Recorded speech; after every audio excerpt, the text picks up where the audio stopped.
and Talk. Dengan Presiden Joko Widodo memerintahkan Menteri Ketenagakerjaan untuk merevisi Permenaker Nomor 2 Tahun 2002 tentang pencairan jaminan hari tua atau JHT. Kami akan bahasnya langsung sama Sekjen Organisasi Pekerja Seluruh Indonesia Timbul Siregar dan anggota Komisi 9 DPR RI Rahmat Handoyo. Anda pun dapat bergabung melalui telepon di 0215869.000, WA pesan singkat 8118065543. Elshita News and Talk. Pak Timbul dan Pak Rahmat, selamat siang. Selamat siang, salam sehat, apa kabar Pak Timbul, Pak Dwi? Alhamdulillah, salam sehat. Ya, saya ke Pak Rahmat terlebih dahulu. Bagaimana Pak Rahmat menanggapi mengenai revisi yang disampaikan Presiden? Ya, Presiden ingin lebih mudah ya untuk JHT ini. Pertama tentu kita mengucapkan banyak terima kasih dan apresiasi kepada Bapak Presiden ya, mau mendengarkan suara hati Parlemen, terkhusus juga suara hati dari Ibu Ketua DPR, juga para pekerja dan para teman-teman yang lain ya, untuk adanya kemungkinan untuk direvisi. Ya tentu adalah bukan tanpa sebab ya, meskipun apa yang dilakukan oleh pemerintah itu juga berdasarkan undang-undang semangatnya, undang-undang SJSN, tetapi di dalam implementasinya, pelaksanaannya adalah adanya pro dan kontra. Dan saya kira bijak, pemerintah memahami dengan mendengarkan, kemudian memerintahkan Menko dan Menteri Tenaga Kerja untuk merevisi. Nah sekarang ini karena sudah mendapatkan antusias dari masyarakat dan Presiden sudah memerintahkan itu, tinggal bagaimana ke depan revisi itu bisa diterima semua pihak ya. Nah itu momentum revisi ini kita nggak usah buru-buru, artinya nggak buru-buru ya, semua stakeholder diundang. Teman-temannya Pak Timbul, kemudian para pekerja tanpa kecuali, meskipun yang mayoritas itu menyetujui atau mendukung untuk ada diskresi yang setiap saat bisa dipakai, tetapi yang minoritas juga harus perlu kita dengarkan. Jadi artinya jangan sampai ketika nanti ada evaluasi, ada revisi, itu menimbulkan masalah baru lagi. Nah untuk itu masih ada waktu ini, ya silakan saja stakeholder semuanya, bukan hanya pekerja saja loh ya ini yang akan diundang. Saya berharap yang nanti yang akan diundang itu hasil revisi itu adalah ya para pekerja, kemudian akademisi, kemudian juga para pengamat, kemudian semua pihak stakeholder yang para kepentingan yang kaitannya dengan para pekerja JHT ini, ya ayo kita duduk bersama-sama. Cari solusi yang terbaik seperti apa, jalan tengahnya seperti apa. Yang paling penting adalah koridornya Undang-Undang Nomor 40 SJSN. Jangan membuat aturan yang nanti akhirnya berbenturan dengan SJSN juga. Jadi masalah lagi kan, nanti kalau digugat ke MA, masalah lagi. Untuk itu saya kira silakan duduk bersama-sama, para pekerja sekali lagi, maupun yang pro dan kontra, duduk bersama-sama mencari jalan yang terbaik untuk kebaikan para pekerja. Begitu Mas Dwi. Iya, saya ke Pak Timbul. Menaker kemarin sudah menyampaikan akan merevisi ya. Memang yang menjadi salah satu poin yang menjadi sorotan adalah mengenai usia pencairan dari jaminan hari tua sendiri. Namun selain poin tersebut, adakah yang perlu direvisi lagi Pak Timbul? Ya, jadi memang setelah pertemuan hari Senin ya, kita juga mungkin Presiden memiliki pandangan lain dan sebagainya sehingga meminta untuk direvisi. Nah, kalau dari sisi kami sih sebenarnya ya, bahwa memang angkal masalah itu kan di pasal 35 dan 37. Jadi kalau nanti Menaker disuruh revisi, tapi yang pasal 35 dan 37 seperti disampaikan Pak Rahmat, koridornya masih di Undang-Undang SJSN, saya kasihan dengan Bu Menaker, dia mau mengubahnya ke arah mana begitu.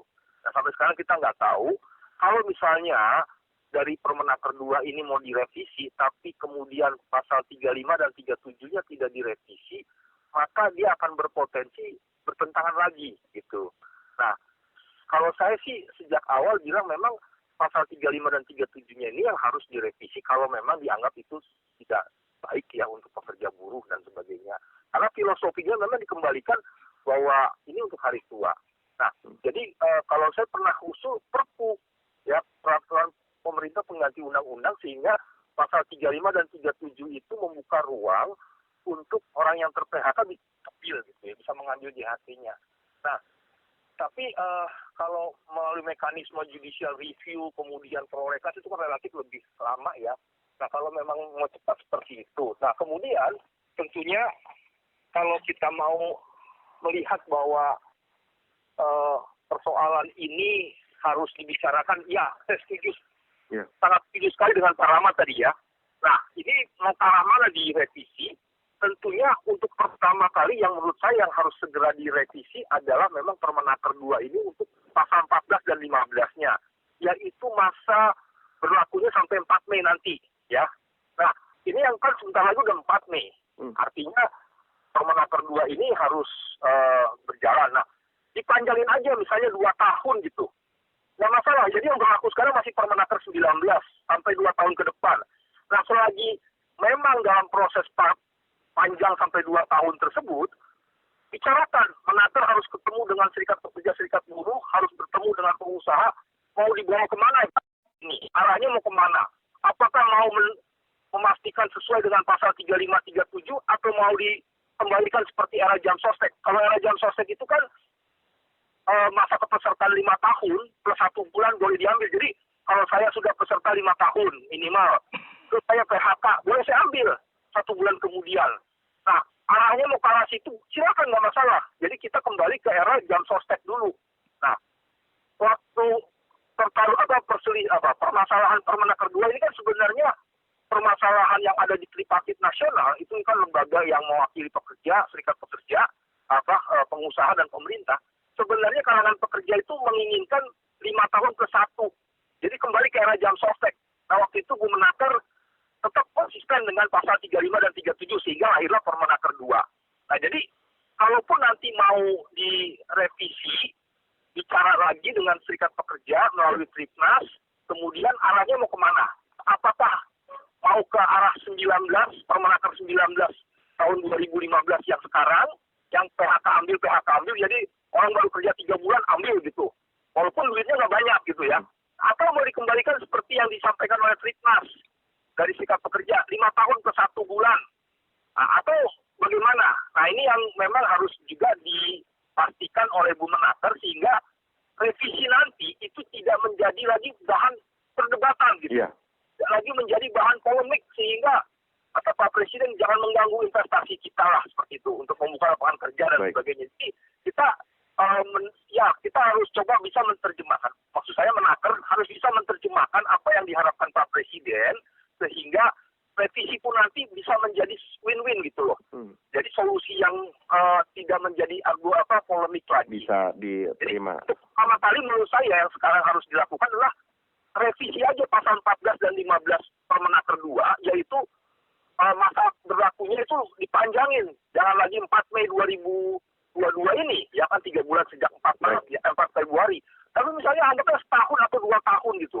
Sehingga dia punya ruang ruang yang cukup luas untuk membicarakan tentang arah revisi ini kemana. Iya. Kira-kira gitu. Baik Pak Timbul, sebelum dilanjutkan, sudah ada pendengar yang menunggu di Petukangan Selatan. Ada Pak Rahmat. Selamat siang Pak Rahmat. Assalamualaikum warahmatullahi wabarakatuh. Waalaikumsalam warahmatullahi wabarakatuh. Silakan. Nah, salam sehat selalu buat Salam semuanya. Intinya gini, uang itu adalah uang kita. Uang buruh, uang pekerja, uang karyawan. Jadi kok ngambil uang sendiri kok susah banget. Itu. Buatlah, sekarang kan teknologi udah bagus.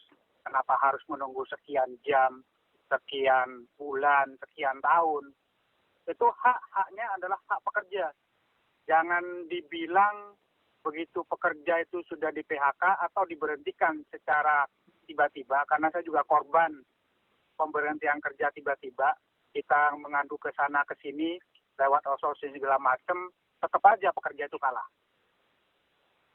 Yeah. Jangankan bikin aturan seenaknya udel mereka sendiri. Karena apa? Bagi para pekerja yang sudah nggak bekerja, itu bukan urusan gampang mendapatkan kerjaan lagi. Harusnya lebih dimudahkan dalam mengambil uang kita itu adalah kayak aplikasi yang sekarang ini banyak. Kita naruh uang, bisa ditarik dalam 1 menit, 2 menit, 5 menit. Kok jelas-jelas itu adalah uang kita, kenapa harus ditahan-tahan? Itu haram loh. Dan hukumnya jelas. Mengambil hak bukan orang lain itu adalah dosa besar. Itu aja, terima kasih. Terima kasih. Waalaikumsalam warahmatullahi wabarakatuh Pak Rahmadi Petukangan Selatan. Sebelum ditanggapi ini ada banyak sekali pendengar melalui WA yang menyampaikan pendapatnya ya. Dari Pak Wanji menyampaikan setuju revisi biar masyarakat terima haknya pada saat dibutuhkan. Pak Tris, harus dong karyawan itu beda dengan PNS. Dari Pak Tris, dari Pak Sony, Assalamualaikum, Waalaikumsalam. Menurut saya pemerintah yang berwenang di perbankan harus berani dalam ketegasan agar masyarakat tidak tertipu. Oh, ini mengenai investasi, mohon maaf ya Pak Sony. Kemudian dari ada Ibu Feni yang menyampaikan tidak hanya kesalahan Menaker saja dalam penyampaiannya. Ini mereka perlu humas yang pandai bicara. Ini tanggapan Ibu Feni. Terima kasih untuk pendengar yang melalui WA. Dan dari Pak Rahmat ya, ini juga merupakan korban PHK dan tadi menyampaikan intinya itu adalah hak pekerja. Pak Rahmat bisa ditanggapi terlebih dahulu. Begini Pak Rahmat, saya memahami suasana batin Bapak dan teman-teman ya. Yang jelas begini, bahwa koridor kita adalah koridor hukum. Artinya bahwa betul sekali uang yang JHT yang ditabung itu adalah memang uang teman-teman pekerja yang dikelola untuk BPJS Tenaga Kerja ya.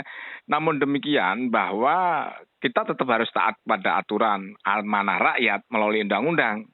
Tadi sampaikan Pak Timbul ya bahwa sebelumnya dulu waktu zaman jam sostek itu juga berembuk secara nasional para pekerja menyetujui bahwa JHT itu digunakan untuk hari tua. Untuk keselamatan atau pelindungan hari tua punya rezeki untuk lebih untuk melanjutkan hidup kembali usia 5 tahun setelah 56 tahun. Nah kemudian Undang-Undang EJSN mengamarkan ada diskresi menjadi 10 tahun. Tetap kita akan menggunakan koridor hukum kaitan dengan amanah rakyat. Karena amanah rakyat dalam undang-undang itu sebelum Undang-Undang 40 maupun jam sostek itu tetap menggunakan diskusi dengan para pekerja ya. Nah, karena kaitannya dengan bahkan beberapa waktu lalu saya diskusi di salah satu televisi nasional, sebenarnya kalau kondisi normal, ekonomi bagus, stabil, tidak ada masalah diambil 56 tahun. Tetapi karena kondisi suasana batin seperti ini, ya kita harus pahami karena itu rakyat kita yang PHK seperti Pak Rahmat tadi ya sewaktu-waktu bisa diambil. Itu bisa dipahami. Itu sudah seperti yang Kemen nomor 19 kemarin 2015. Nah sekarang ini adalah sekali lagi saya menyambut apa yang disampaikan oleh Pak Timbul ya. Yang penting adalah secara holistik menyelesaikan itu. Saya hanya ingin wanti-wanti, jangan memunculkan revisi tetapi justru menimbulkan perdebatan lagi. Lebih baik kita hati-hati, kita nggak usah buru-buru, kita selesaikan secara holistik. Bisa jadi usulan Pak Timbul itu baik, apakah diundur 2 tahun, ada perubahan pasal di situ, tetapi ada jangka skenario ke depan itu ada perbaikan, penyempurnaan. Ada diskresi-diskresi yang di Undang-Undang EJSN itu apakah perlu ada penyempurnaan begitu kan? Sehingga ketika kita membuat satu revisi itu secara holistik, ketika jangka waktu 2 tahun atau berapapun lamanya, itu ada secara grand design nasional terkait dengan perundang-undangan itu disempurnakan lagi. Sehingga tidak memunculkan polemik. Karena kan pemerintah juga nggak salah. Berikan undang-undang EJSN, ada diskresi 10 tahun gitu loh. Nah kemudian karena suasana batin Pak Jokowi juga kita apresiasi mendengarkan suara hati rakyat. Karena itu uang pekerja sangat membutuhkan ketika PHK saat itu juga membutuhkan uang, silakan diambil. Pak Jokowi paham itu. Jadi kan kita juga paham, parlemen juga memahami. Memang itu adalah uang rakyat, tetapi karena kita di atasnya dipayungi bersama-sama amanah rakyat melalui undang-undang, itulah harus kita taati gitu loh. Nah untuk itu saya kira apa yang sudah dilakukan oleh Bapak Presiden untuk merevisi itu adalah pintu masuk untuk menyempurnakan secara holistik. Jangan sepotong-potong, kemudian kita perbaiki, kemudian nabrak undang-undang lagi. Itu yang kita nggak inginkan. Nah siapa tahu ketika suatu ada putusan kemudian ada yang tanda petik jahil gitu ya, kemudian menyampaikan kepada Mahkamah Agung, kemudian kalah, kita kembali jadi masalah lagi kan. Nah untuk itu saya kira kita tetap menggunakan kepala dingin dengan suasana hati yang baik. Demi pekerja, pemerintah memahami suasana batin pekerja yang di PHK sekarang ini. Kemudian kita duduk bersama-sama cari yang terbaik. Yang terbaik itu jangan sampai memunculkan masalah di kemudian hari. Ya ini memang pekerjaan berat ya, karena koridornya jangan sampai nabrak undang-undang. Nah, saya kira beberapa alternatif solusi-solusi itu yang harus kita kemukakan. Apakah kita kembali ke Permen nomor 19, apakah menabrak undang-undang? Ada yang mengatakan begitu gitu loh. Nah ini harus kita selesaikan dengan baik, dengan bijak, sehingga kita bisa menemukan formulasi yang diterima semua pihak. Kalau toh pada akhirnya tidak menyenangkan, tetapi ada waktu, status quo ini jalan dulu deh gitu loh. sambil kita perbaiki penyempurnaan peraturan di atasnya melalui undang-undang. Artinya statusku itu ya bolehlah untuk masa sekarang ini sekian tahun boleh diambil untuk ketika PHK bisa diambil seperti ketentuan yang ke belakang 2015 kemarin gitu. Tapi kita harus ada kasih batasan waktu agar siapapun pucuk pimpinan nasional nanti akan satu visi untuk menyempurnakan yang pasal SJSN yang 37 sama 35 itu ya harus kita sempurnakan baik-baik begitu. Begitu, Mas Dwi. Baik, Pak Rahmat. Sebelum saya ke Pak Timbul, kita ke pendengar lagi ya, karena ada 2 pendengar yang sudah menunggu di Bekasi dan Bogor. Saya ke Bekasi dulu, ada Pak Anton. Selamat siang, Pak Anton. Pak Anton? Pak Anton tampaknya terputus. Saya coba ke Bogor. Pak Umar, selamat siang. Ya, selamat siang. Silakan, Pak Umar. Ya, jadi kalau saya lihat substansinya, dengan apa yang digulirkan oleh pemerintah dalam konteks mengamankan hak jaminan hari tua itu menurut saya tepat karena memang untuk mengamankan mereka dan untuk menjaminkan pekerja di masa usia pensiun itu memang harus ada batas waktu pengambilan, itu sudah tepat. Karena pada dasarnya juga perusahaan dia juga menerbitkan aturan pensiun bagi karyawannya itu yang saya tahu saya di tempat kami itu 60 tahun. Nah kalau 60 tahun kalau seandainya disesuaikan dengan yang diatur pemerintah itu sangat tepat. Jadi si pekerjanya bisa menikmati hari tuanya dengan hak-haknya dia yaitu. Jadi saya pikir pemerintah memang terlepas dari dana itu nanti dipakai atau tidak terus disusun dalam pencairan, tapi yang jelas tepat sekali dalam hal untuk batas waktu usia untuk menikmati jaminan hari tua tersebut. Terima kasih, Pak. Terima kasih, Pak Umar di Bogor. Sebelum ditanggapi, ada pendengar di Medan, Pak Soga. Selamat siang. Ya, selamat siang, Pak. Ya, selamat siang, Pak narasumber semua. Ya, Pak Soga. Terima kasih. Ya, jadi semingguan beliau sudah kita bahas juga di Radio Sinta ini pada malam hari. Pada pagi hari ini kita bahas juga kembali. Oke, Bapak Presiden mengatakan revisi. Memang benar, harus direvisi itu. Ya, hanya menunggu 56 tahun baru dikasih upah gajinya itu. Jangan. Berikanlah pada waktunya. Dia lagi masih hidup dia. Ya, jadi saya kira cukup kalau suara di Sinta ini dan buka keran seperti ini. Oke ya Pak, selamat Pak. Terima kasih. Terima kasih, Pak Soga, pendengar terakhir ya. Yang lainnya melalui WA saja, karena ini WA-nya banyak sekali. Dari Pak Wahyu melalui WA, semoga ada revisi untuk bisa dinikmati para buruh dari Pak Wahyu. Dari Pak Turiman menyampaikan Alhamdulillah seharusnya rakyat Indonesia bersyukur nih. Apa yang disampaikan Presiden dari Pak Turiman, terima kasih. Kemudian Pak Irawan menyampaikan ya jangan ditahan, JHT adalah hak mereka, Pak Irawan. Kemudian juga Pak Tommy menyampaikan sangat setuju. Ini ada banyak yang setuju, namun kalau pendapatnya Pak Umar berbeda, sudah tepat mengenai JHT. Bisa ditanggapi Pak Timbul? Ya, jadi kalau saya memang membaca undang-undang SJSN ya, khususnya pada poin-poin di pasal untuk program JHT, memang konstruksi hukumnya itu memang diarahkan JHT itu untuk masa tua, ya, nama juga program jaminan hari tua.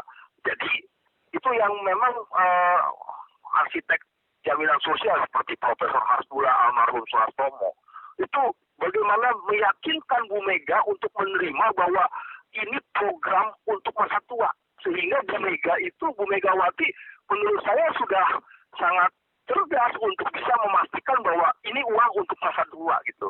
Makanya ada konstruksi pasal 35 dan 37. Nah, tetapi memang bila dirasa oleh masyarakat kita perburuan masih belum bisa diterapkan, ya nggak masalah juga.